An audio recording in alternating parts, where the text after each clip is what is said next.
Reconciliation in Australia is an ongoing process that has been shaped by the history of the stolen generations. The stolen generations refers to the thousands of Indigenous Australians who were forcibly removed from their families and communities by the Australian government between 1910 and 1970. These actions of Indigenous child removal are now widely regarded as a form of genocide. The stolen generations had a devastating impact on Indigenous communities and culture, and the effects of this tragedy are still being felt today.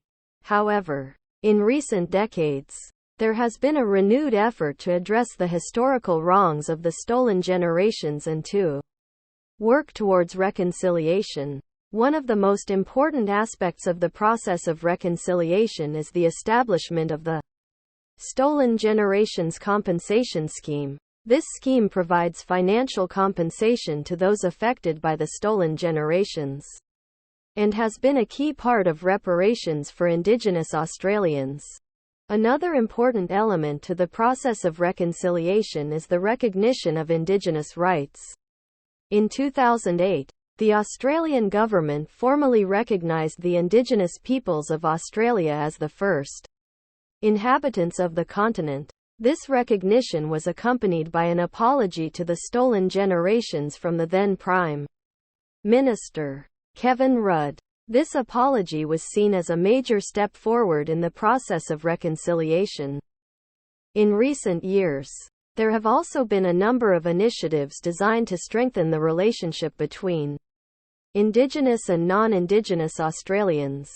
These initiatives include the Indigenous Recognition Act, which recognises Indigenous Australians as the traditional custodians of the land, as well as the National Indigenous Constitutional Convention, which brings together Indigenous and non-Indigenous Australians to discuss how best to shape the future of the nation. The process of reconciliation is a long and difficult one, but it is one that is essential for the future of Australia. The stolen generations have had a profound impact on Indigenous communities, and it is imperative that the wrongs of the past are addressed and that Indigenous Australians are given the recognition and respect they deserve.